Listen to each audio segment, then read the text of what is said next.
सभी दर्शक और श्रोताओं को मेरा बहुत बहुत स्वागत, वंदन, अभिनंदन। आज मैं व्याकरण का दूसरा अंग लेकर आया हूं। उस दिन मैंने शब्द के भेद, विकारी और अविकारी की बात की थी। विकारी शब्दों में 4 भेद बताए थे आप: संज्ञा, सर्वनाम, विशेषण और क्रिया। संज्ञा की बात हो गई, यद्यपि देखने वालों की संख्या बहुत कम रही, फिर भी मैं आगे बढ़ रहा हूं। आज मैं सर्वनाम की बात करता हूं आपसे। सर्वनाम, मित्रों, सर्वनाम 2 शब्दों से मिलकर बना है, एक सर्व और एक नाम। सर्व का अर्थ होता है सभी। लोग कहते हैं सर्वजन सुखाए, सबके सुख के लिए, सर्वजन हिताय, सबके हित के लिए। सर्व माने सार्वजनिक सभा, सर्व सभी लोगों के लिए। तो सर्व माने सब, और नाम का अर्थ होता है संज्ञा या नाम। किसी का नाम भी हो सकता है, वो पुस्तक का नाम हो सकता है, वो स्थान का नाम हो सकता है, वो व्यक्ति का नाम हो सकता है। ठीक है ना? सभी नाम, सभी। और नाम होती संज्ञा, जो किसी वस्तु, व्यक्ति अथवा स्थान के नाम को कहते हैं। इसका मतलब, सर्वनाम का मतलब जितनी संज्ञाएं हैं वो सब की सब सर्वनाम भी हो गई। सर्वनाम बड़ा अच्छी परिभाषा आप कह लीजिए। संज्ञा ही सर्वनाम कैसे हो गई? देखिए, समझा देते हैं आपको। सीधा परिभाषा है, जो शब्द संज्ञा के स्थान पर, संज्ञा के स्थान पर प्रयुक्त होते हैं। प्रयुक्त माने प्रयोग किए जाते हैं, उनकी जगह पर वो लगते हैं। जो शब्द संज्ञा के स्थान पर प्रयुक्त होते हैं, उन्हें सर्वनाम कहते हैं। संज्ञा के स्थान पर, संज्ञा की जगह पर है संज्ञा ही, लेकिन उसकी जगह पर प्रयोग हो गया। आप कह सकते हैं क्या आवश्यकता थी प्रयोग करने की? क्यों प्रयोग हो गए? संज्ञा ही रहने देते। ध्यान रखिएगा, सर्वनाम इसलिए प्रयोग होते हैं कि सर्वनाम के प्रयोग होने से सरलता, सुंदरता, संक्षिप्तता तथा पुनरुक्ति दोष से बचना पड़ता है। थोड़ा कठिन बड़े बच्चों के लिए हो रहा है, छोटे बच्चों को दिक्कत होगी। थोड़ी सी सरलता, सुंदरता आ जाती है, संक्षिप्त हो जाता है, और पुनरुक्ति दोष से हम बच जाते हैं। सरलता माने सरल होता है। अभी बता रहे हैं, स्पष्ट कर देंगे, आप बिल्कुल परेशान न हो। सुंदर लगने लगता है देखने में कोई चीज, संक्षिप्त छोटी हो जाती है, और पुनरुक्ति माने बार बार एक ही चीज का प्रयोग नहीं होता। जैसे एक छोटी सी बात ले लें हमने कहा दिल्ली एक सुंदर शहर है। अब दिल्ली संज्ञा है, दिल्ली एक सुंदर शहर है। अब देखिए, दिल्ली एक सुंदर शहर है, दिल्ली संज्ञा हो गई। लेकिन अब हम बाद में लिखते दिल्ली में लोकसभा भी है, तो देखिए पुनरुक्ति दोष आ गया। बार बार दिल्ली में प्रधानमंत्री रहते हैं, दिल्ली में आईएमए है, दिल्ली में हॉस्पिटल है, दिल्ली में राष्ट्रपति भवन है, बार बार दिल्ली कहेंगे तो निश्चित रूप से पुनरुक्ति दोष आ गया और देखने में सुंदरता नहीं रही। हमने कहा दिल्ली एक अच्छा शहर है, वहां लोकसभा है। अब ये वहां आ गया, ये वहां क्या है? यही सर्वनाम है। जब हमने कहा राम एक अच्छा लड़का है, वो कल लखनऊ जा रहा है, ये वह कौन है? अरे ये वह राम है। राम की ही जगह प्रयुक्त हुआ है। जो शब्द संज्ञा के स्थान पर प्रयुक्त होते हैं उन्हें हम सर्वनाम कहते हैं। ठीक है ना? संज्ञा की जगह प्रयोग होने वाले शब्दों को सर्वनाम कहा जाता है। आगे बात करते हैं। सीधी सी बात हो गई, सर्वनाम सभी के नाम, सारे नाम जो हैं वो सर्वनाम होते हैं। सर्वनाम की परिभाषा ये हो गई, जो शब्द संज्ञा के स्थान पर प्रयोग किए जाते हैं, संज्ञा के बदले प्रयोग किए जाते हैं, उन्हें हम सर्वनाम कहते हैं। ठीक है ना? अब देखें, सर्वनाम के 6 भेद होते हैं। नंबर 1, पुरुषवाचक सर्वनाम। ध्यान दीजिएगा, पुरुषवाचक सर्वनाम। सबसे कठिन कहें या सबसे बड़ा कहें, क्योंकि इसके भी 3 भेद हो जाते हैं। पुरुषवाचक सर्वनाम के भी 3 भेद हैं। पुरुष वाक्य में जहां किसी व्यक्ति, वस्तु आदि का बोध हो वहां पुरुषवाचक सर्वनाम तो है, लेकिन इसके 3 भेद हैं, जरा ध्यान दीजिएगा। Number 1, number 2, number 3। पुरुषवाचक सर्वनाम के 3 भेद कर दिए गए। कौन कौन से? नंबर 1 उत्तम पुरुष, नंबर 2 मध्यम पुरुष, और नंबर 3 अन्य पुरुष।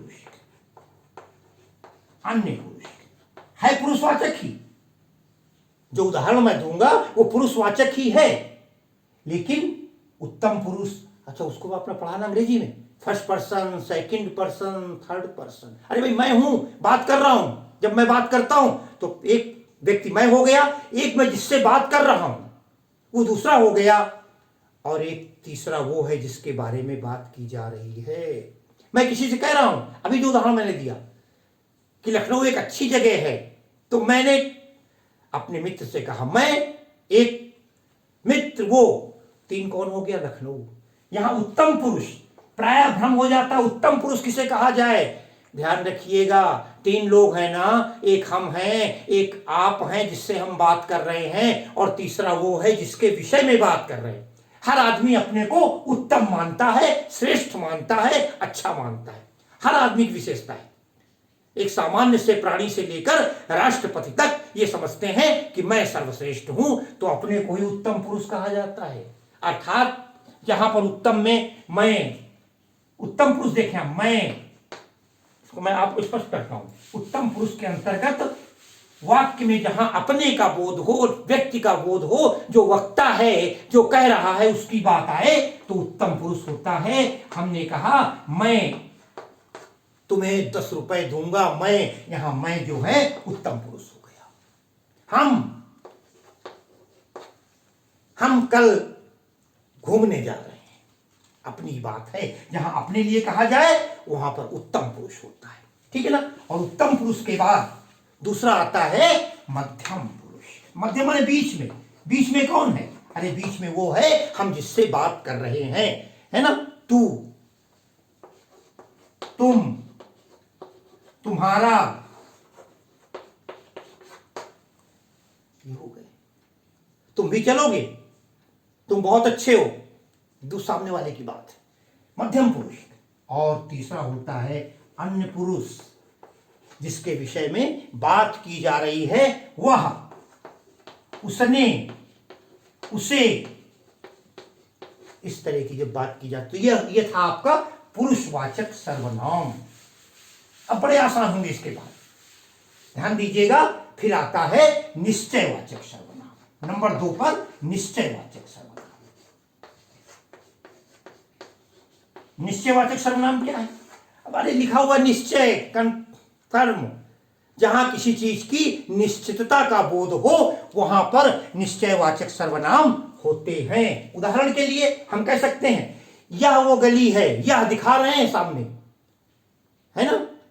वो आम का पेड़ है, निश्चय है, तो यह, वह, है ना। वे जो सामने खड़े हैं, यह, वह, वे, ये, हमने कहा ना, हमने कहा ये पेन रखा है, सामने निश्चय है, कंफर्म है कि पेन है, इसलिए निश्चयवाचक सर्वनाम वाक्य में जहां निश्चितता का बोध हो जिस वस्तु का या व्यक्ति का, वहां पर निश्चयवाचक सर्वनाम होता है। आपने निश्चयवाचक देख लिया। इसके बाद आता है अनिश्चयवाचक सर्वनाम। अब देखिए, नाम से याद करने की आवश्यकता ही आपको नहीं है। अनिश्चयवाचक सर्वनाम। अब आप कहेंगे सर परिभाषा क्या लिखी जाएगी? अरे कुछ नहीं, वाक्य में जहां पर किसी के नाम या वस्तु का निश्चित रूप से बोध न हो, संदेह बना रहे, निश्चय न हो, है ना। आप कहेंगे अनिश्चय कैसे? हमने कहा अरे भाई क्या बात है, कोई आ रहा है, कोई आ रहा है, अभी पता नहीं है, बताया नहीं है, कोई आ रहा है। सामने आपने कोई चीज देखी, आपने कहा ये किसकी किताब है, पता नहीं है, रमेश की है, सुरेश की है, दिनेश की है। कोई किसे कुछ, हमने कह दिया जाओ कुछ ले आओ बाजार से, अब कुछ ले आओ, क्या ले आएगा, निश्चय नहीं है, तो वहां पर अनिश्चयवाचक सर्वनाम होता है। अनिश्चयवाचक सर्वनाम के बाद हम अगली ओर बढ़ते हैं, प्रश्नवाचक सर्वनाम। जो शब्द किसी वस्तु, व्यक्ति या स्थान में प्रश्न का बोध करा दें, जैसे कौन, वो कौन है, वो किसका पेड़ है, ये किसने कहा, यहां प्रश्न है, पूछ रहे ये किसने कहा, तो वहां पर हम तुरंत कहते हैं प्रश्नवाचक में कौन। अचानक आप सोए हुए हैं, अभी कौन गा रहा है, कौन पूजा कर रहा है, निश्चय नहीं, प्रश्न है, आपने प्रश्न भी किया, ठीक है ना। प्रश्न हो जाए जहां प्रश्नवाचक चिन्ह, वहां पर प्रश्नवाचक सर्वनाम और कौन के साथ साथ क्या करने जा रहे हो, हमने किसी से प्रश्न कर दिया, क्या करने जा रहे हो, सर्वनाम तो है लेकिन प्रश्नवाचक सर्वनाम है। और प्रश्नवाचक सर्वनाम के बाद एक सर्वनाम होता है संबंधवाचक, रिलेशनशिप, संबंधवाचक सर्वनाम, रिलेशन होता है। और इस रिलेशन में जिसे दो युग्म शब्द जुड़ते हैं, जिसे उसे, जिसके बारे में बताया था उसको बुला लाओ, जो जैसा करेगा वैसा फल पाएगा, जो जिसे, है ना, जहां वहां तुम जहां जा रहे हो वहां ठंड बहुत पड़ती है, संबंध है उस स्थान से उसका, जैसी करनी वैसी करनी, संबंध बना हुआ है, जो पढ़ेगा वो पास होगा। ये था आपका संबंधवाचक। और अंतिम समास का ये इसका सर्वनाम का रूप होता है निजवाचक सर्वनाम। निजवाचक शब्द देख लीजिए, कुछ नहीं, निज अपना, लोग कहते हैं निजी मकान है हमारा, निजवाचक सर्वनाम, जहां पर वक्ता, बोलने वाला, या आप अपने बारे में बताएं, जैसे आप खुद कह दें, अरे स्वयं मुझे जाना होगा, स्वयं, है ना, खुद, स्वयं, खुद, अपना, ये अपना घर है, ये अपनी दुकान है, अपने बारे में चर्चा हो, निज के बारे में चर्चा हो, वहां पर निजवाचक सर्वनाम होता है। बड़ा आसान, एक बार फिर आपको बता दें, सर्वनाम सभी नामों को, जो शब्द संज्ञा के बदले प्रयुक्त होते हैं उन्हें सर्वनाम कहते हैं। सर्वनाम 6 प्रकार के होते हैं। नंबर 1 पुरुषवाचक सर्वनाम, इसके 3 भेद हो गए, मैंने बता दिए थे आपको, उत्तम पुरुष, मध्यम पुरुष और अन्य पुरुष, मगर सर्वनाम एक ही है। दूसरा था निश्चयवाचक सर्वनाम, जहां कोई चीज कन्फर्म हो, दिखाई दे। अनिश्चय, जिस व्यक्ति के विषय में पता न हो। प्रश्नवाचक, जहां कोई प्रश्न किया जाए। संबंधवाचक, जहां दो का संबंध जुड़ रहा हो। और निजवाचक, जहां वक्ता अपने विषय में बात करे। ये थे सर्वनाम। तैयारी कीजिए, पढ़िए और इसके बाद फिर मुझसे पूछिए और अगले वीडियो की प्रतीक्षा कीजिए। अगर लाइक न किया हो तो लाइक अवश्य करें, सब्सक्राइब न किया हो सब्सक्राइब अवश्य करें। बहुत बहुत धन्यवाद।